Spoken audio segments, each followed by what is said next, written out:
y a un moment dans la vie où vous réalisez que vous faites tout correctement, que vous suivez toutes les règles, que vous atteignez tous vos objectifs, mais que malgré tout, vous continuez à ressentir un vide.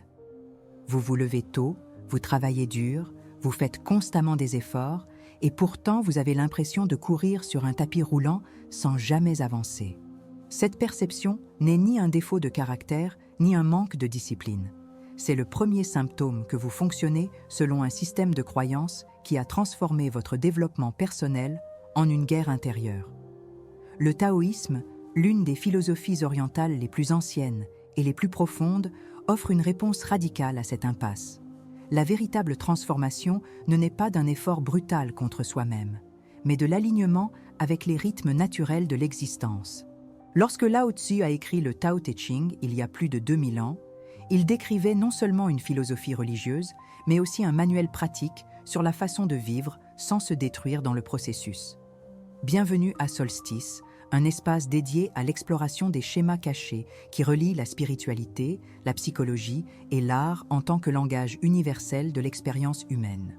Nous étudions les traditions ancestrales, les symbolismes archétypaux et les structures psychologiques profondes afin de comprendre comment l'être humain peut se transformer sans se trahir. Si vous êtes arrivé jusqu'ici, vous soupçonnez probablement déjà qu'il y a quelque chose qui cloche dans le discours contemporain sur la réussite et le développement personnel. Si vous pensez qu'il existe une manière plus intelligente, plus durable et plus humaine de grandir, vous êtes au bon endroit.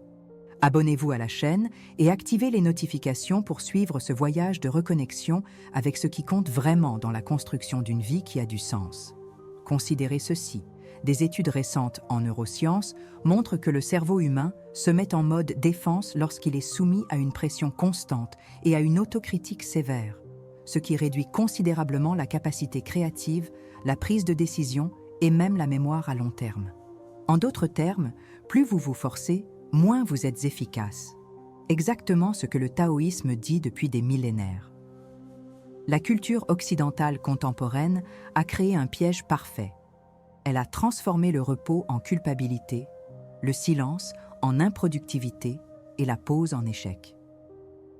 Des millions de personnes vivent sous le poids d'un discours qui exige que chaque instant soit optimisé, chaque émotion contrôlée et chaque erreur punie avec une rigueur implacable.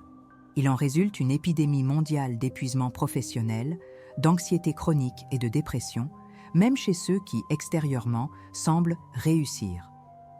Le taoïsme ne nie pas l'importance de l'action et ne romantique pas l'inertie, mais il révèle une vérité dérangeante. La plupart des gens échouent, non pas par manque d'effort, mais par excès d'ingérence inutile dans des processus qui mûriraient naturellement s'ils étaient respectés.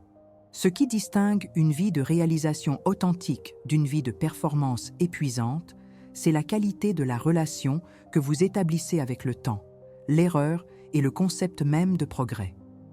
La culture contemporaine vend l'idée que la transformation est un événement dramatique, un revirement brutal, une rupture héroïque avec le passé. Le taoïsme enseigne le contraire. Les changements les plus profonds sont presque toujours imperceptibles à court terme, silencieux, discrets, comme la lente transformation d'une graine en arbre. Personne ne voit la racine s'étendre sous la terre, mais c'est précisément ce travail invisible qui garantit le soutien de tout ce qui viendra après. Lorsque vous apprenez à valoriser les processus plutôt que les seuls résultats, lorsque vous développez la patience de prendre soin des conditions internes plutôt que de forcer des changements externes, vous vous mettez en phase avec la logique même de la nature.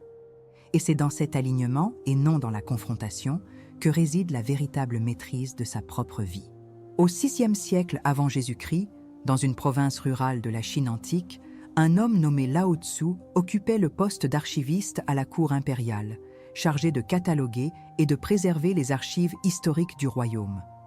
Il passait ses journées plongé dans le silence, entouré de parchemins qui documentaient les guerres, les ascensions et les chutes des dynasties, les traités politiques et la répétition incessante des mêmes schémas humains au fil des générations. Après avoir observé pendant des décennies ce cycle d'ambition, de conquête, de décadence et de renouveau, Lao Tzu prit une décision radicale. Il abandonna son poste, sa sécurité et sa position prestigieuse pour vivre simplement et anonymement loin de la capitale. Selon la légende, alors qu'il traversait la frontière occidentale de l'Empire à dos de buffle d'eau, il fut intercepté par un garde qui reconnut en lui un homme d'une grande sagesse. Le garde lui fit une demande inhabituelle, que Lao Tzu mette par écrit tout ce qu'il avait appris avant de disparaître à jamais. Cette nuit-là, dans un modeste poste frontière, naquit le Tao Te Ching, un texte de seulement 5000 caractères qui allait devenir l'un des piliers philosophiques les plus influents de l'humanité. Ce qui rend cette histoire particulièrement révélatrice, ce n'est pas seulement le contenu du texte, mais le contexte de sa création. Un homme au sommet de sa carrière, ayant accès à toute la connaissance accumulée d'une civilisation, choisissant le dépouillement, l'anonymat et le silence comme forme supérieure d'existence. Lao Tzu n'a pas écrit le Tao Te Ching comme un manifeste pour conquérir des disciples ou fonder une école philosophique. Il l'a écrit comme une faveur réticente, presque comme quelqu'un qui laisse un mot avant de partir. Il n'y a dans ce texte aucune tentative de persuasion rhétorique, aucune promesse grandiose, aucune structure de récompense ou de punition divine. Ce qu'il contient, c'est une série d'observations directes, presque cliniques, sur le fonctionnement de la réalité et sur la manière dont l'être humain peut y évoluer sans se détruire. Le choix de Lao Tzu pour une vie de simplicité n'était pas motivé par la désillusion ou l'amertume, mais par une compréhension profonde que la véritable liberté ne réside pas dans l'accumulation de pouvoir ou de connaissances, mais dans l'apprentissage à traverser la vie avec le moins de friction possible. Ce principe, appelé Wu Wei, ne signifie pas l'absence d'action, mais l'absence de résistance inutile, la capacité de discerner quand agir et quand laisser les processus suivre leur cours naturel. Le génie du taoïsme réside dans la reconnaissance que la vie humaine obéit aux mêmes principes qui régissent les phénomènes naturels. Alternance de cycles, transformation continue, équilibre dynamique entre des opposés complémentaires. Lorsque vous observez un arbre pousser, vous ne voyez aucun effort visible, aucun drame, aucune anxiété. Mais il y a un processus implacable d'expansion qui se produit parce que les conditions ont été respectées. L'arbre n'essaie pas de forcer ses branches à pousser plus vite que ses racines ne peuvent le supporter. Il ne se compare pas aux autres arbres et ne panique pas parce qu'il n'a pas atteint une certaine hauteur à un certain moment. Elle répond simplement à son environnement, s'adapte aux saisons et grandit exactement au rythme où elle est prête à grandir. Ce que Lao Tzu a proposé dans ce texte rédigé à la hâte dans un poste frontière, ce n'était pas une nouvelle religion, mais une invitation à observer la réalité sans les filtres de l'anxiété et de l'ambition démesurée. Il n'a pas promis le bonheur éternel, l'illumination instantanée ou le succès garanti. Il a simplement souligné quelque chose qui a toujours été disponible, mais que la plupart des gens passent leur vie sans remarquer. Il existe une façon de traverser l'existence qui ne vous oblige pas à vous détruire dans le processus. Cette façon n'est pas secrète, elle n'est pas réservée aux initiés, elle ne dépend pas de rituels complexes ou de connaissances ésotériques. Elle n'exige qu'une seule chose, la volonté d'arrêter de lutter contre soi-même suffisamment longtemps pour réaliser que la vie est déjà en train de se dérouler, que les processus naturels de maturation sont déjà en cours et que la seule chose à faire est d'arrêter d'interférer de manière destructive et de commencer à coopérer intelligemment. Ce changement de perspective, apparemment simple, est en fait la transformation la plus radicale qu'un être humain puisse connaître, car il renverse complètement la logique de l'effort inutile et remplace la guerre intérieure par une danse subtile avec la réalité. Le piège le plus courant dans le développement personnel contemporain est ce que l'on pourrait appeler l'anxiété d'optimisation, un état d'esprit dans lequel chaque instant, chaque émotion et chaque action doivent être maximisées, corrigées ou justifiées. Ce modèle part du principe que vous êtes un projet inachevé, une version défectueuse qui doit être constamment réparée par un effort conscient et une vigilance implacable. Le problème structurel de cette approche n'est pas l'intention de s'améliorer, mais la méthode. Plus vous essayez de contrôler vos états internes par la force, plus vous dépensez d'énergie à lutter contre vos propres processus naturels de régulation émotionnelle et psychologique. Des études en neurosciences affectives démontrent que la suppression active des émotions ou des pensées indésirables non seulement ne parvient pas à les éliminer, mais intensifie leur fréquence et leur impact, un phénomène connu sous le nom de « effet rebond ». Lorsque vous vous efforcez activement de ne pas penser à quelque chose, votre cerveau doit constamment surveiller cette pensée pour s'assurer qu'elle n'apparaisse pas, créant ainsi une boucle paradoxale où la tentative de contrôle produit exactement le contraire du résultat souhaité. Cette dynamique explique pourquoi tant de personnes se sentent prisonnières de cycles d'autocritique, d'anxiété et de culpabilité, même si elles font tout correctement, selon les manuels d'auto-assistance conventionnels. Le modèle traditionnel de fixation d'objectifs fonctionne selon une logique linéaire. Définissez un objectif clair, élaborez un plan détaillé, exécutez-le avec une discipline rigoureuse, surveillez constamment les progrès et punissez-vous pour les écarts. Cette structure ignore complètement la nature dynamique et non linéaire des processus de changement réels qui impliquent des avancées, des reculs, des plateaux et des réorganisations internes invisibles.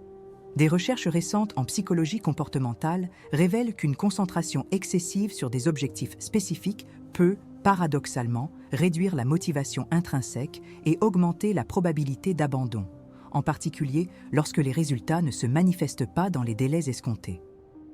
Le cerveau humain interprète la distance entre l'état actuel et l'état souhaité comme une menace, activant des systèmes de stress qui drainent l'énergie cognitive et émotionnelle.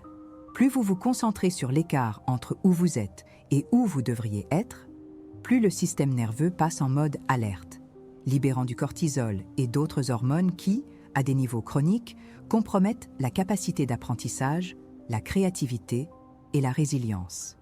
Le Wu Wei, principe central du taoïsme, offre une alternative fondamentalement différente. Au lieu de vous concentrer sur le résultat comme un point fixe à atteindre, vous concentrez votre attention et votre énergie sur la qualité des conditions qui permettent au changement de se produire de manière organique.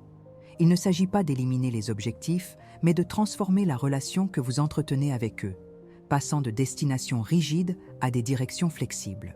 La pratique consiste en 3 mouvements intégrés. Premièrement, observez vos schémas actuels sans jugement immédiat, en enregistrant simplement ce qui est présent. Deuxièmement, identifiez les conditions internes et externes qui soutiennent ces schémas.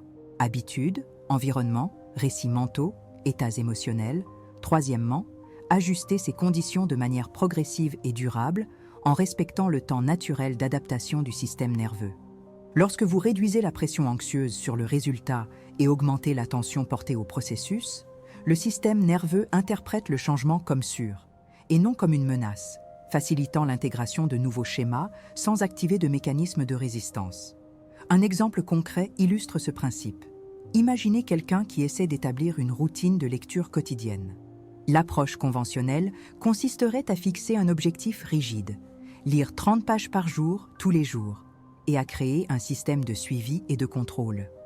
Au cours des premiers jours, la motivation initiale soutient l'effort. Au bout de 2 semaines, les premiers obstacles apparaissent. Une journée fatigante, une mauvaise nuit de sommeil, un imprévu.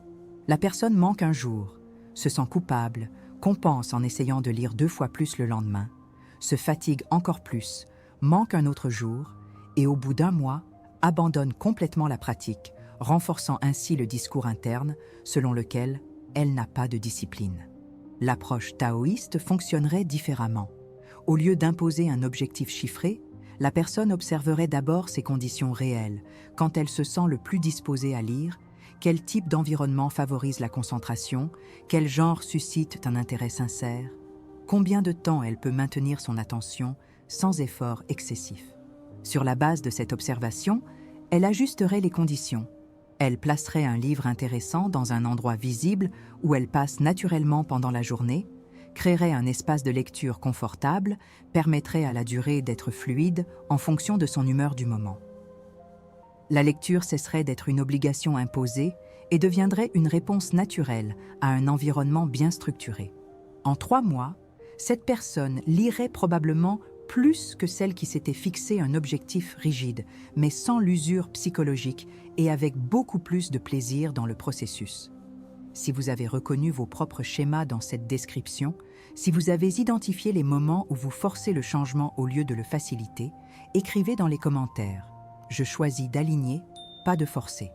En commentant, vous ne faites pas que réagir au contenu, vous entamez le processus pratique de réorganisation de votre relation avec le changement.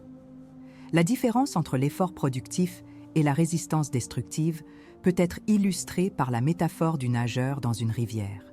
Un nageur inexpérimenté, réalisant qu'il est emporté par le courant loin de sa destination souhaitée, panique et commence à nager directement contre le courant, dépensant toute son énergie dans une bataille qu'il ne peut pas gagner, finissant par s'épuiser jusqu'à se noyer. Un nageur expérimenté, face à la même situation, évalue la force du courant, identifie les points où il est le plus faible, nage en diagonale en utilisant la force de l'eau pour gagner en impulsion latérale et atteint la rive en toute sécurité sans gaspiller d'énergie. Les deux agissent, les deux nagent, mais seul l'un d'entre eux agit en coopération intelligente avec les forces présentes. La tradition bouddhiste, en particulier dans l'école zen, développe un concept parallèle dans le principe de l'effort sans effort. La pratique méditative ne consiste pas à forcer l'esprit à se vider, mais à observer les pensées sans s'identifier à elles, leur permettant de se dissiper naturellement par absence de carburant attentionnel. L'application de ce principe au développement personnel exige de comprendre la différence entre le changement forcé et la transformation organique. Le changement forcé opère en imposant des comportements à une structure interne qui reste inchangée. Vous vous réveillez tôt à l'aide d'alarmes agressives, même si votre chronotype biologique est vespertin. Vous forcez des sourires dans des situations sociales, même si votre état émotionnel est triste. Vous entretenez des relations par obligation, même si elles drainent votre énergie vitale. Ce modèle produit des résultats temporaires, soutenus par un effort conscient continu, et s'effondre inévitablement lorsque l'énergie qui le soutient s'épuise. La transformation organique, en revanche, consiste à réorganiser les conditions internes qui génèrent les comportements. Vous ajustez progressivement vos horaires en respectant votre rythme biologique, vous apprenez à identifier et à exprimer des émotions authentiques au lieu de jouer des états artificiels, vous reconnaissez que les relations saines doivent vous dynamiser et non vous épuiser. Vous n'avez pas besoin d'imposer des changements radicaux par des sacrifices héroïques. Vous devez cultiver l'intelligence nécessaire pour identifier les domaines dans lesquels vous nagez à contre-courant par habitude, par peur ou par conditionnement, et apprendre à rediriger votre énergie de manière plus stratégique. Il ne s'agit pas d'une philosophie de résignation passive, mais de pouvoir stratégique, le pouvoir de choisir judicieusement vos combats, d'investir votre énergie là où elle produit réellement une transformation, et d'avoir confiance que lorsque les conditions sont bien structurées, la croissance se produit comme une conséquence naturelle, et non comme une conquête forcée. Le développement personnel le plus profond n'est pas celui que vous arrachez à vous-même par une discipline brutale, mais celui qui s'épanouit lorsque vous cessez enfin de vous saboter et que vous permettez à votre propre nature de s'exprimer sous sa forme la plus mûre et la plus intégrée.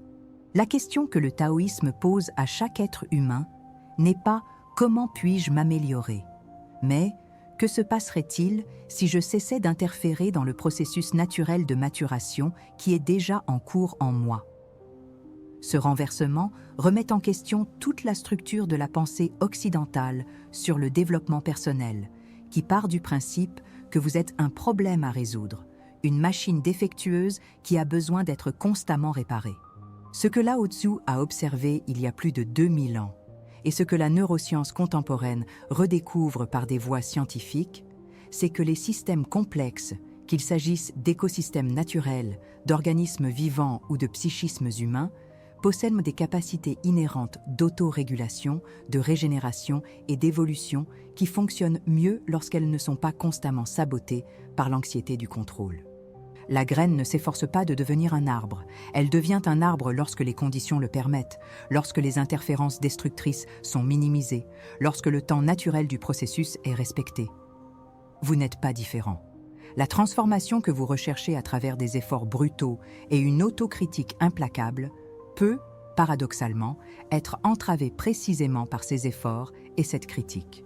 Si vous êtes arrivé à la fin de ce voyage conceptuel, quelque chose en vous a reconnu la vérité de ces idées, non pas parce que je les ai présentées de manière convaincante, mais parce qu'elles font écho à une sagesse qui existe déjà dans votre propre expérience de vie.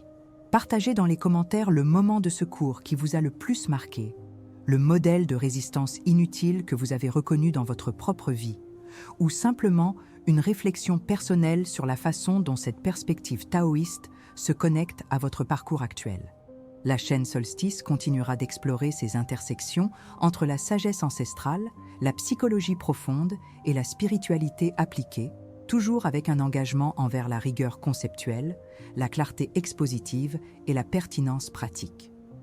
Chaque nouvelle vidéo est une couche supplémentaire de compréhension des schémas qui régissent l'expérience humaine et des outils disponibles pour naviguer dans cette expérience avec plus de conscience et moins de souffrance auto-imposée. La question qui reste n'est pas « qu'avez-vous appris ?», mais « que allez-vous permettre ?» Allez-vous permettre au processus naturel de maturation de suivre leur cours ou allez-vous continuer à intervenir anxieusement en exigeant que tout se passe à votre rythme et à votre manière ? La réponse à cette question n'a pas besoin d'être formulée maintenant. Elle sera donnée silencieusement à travers vos choix quotidiens au cours des prochains mois, dans les petits moments où vous choisissez d'aligner plutôt que de forcer, de coopérer plutôt que de contrôler, de faire confiance plutôt que d'espérer. Et peut-être, à un moment donné dans le futur, vous vous rendrez compte que la transformation que vous recherchiez désespérément s'est déjà produite. Non pas parce que vous l'avez arrachée à vous-même par un effort héroïque, mais parce que vous avez enfin cessé de l'empêcher.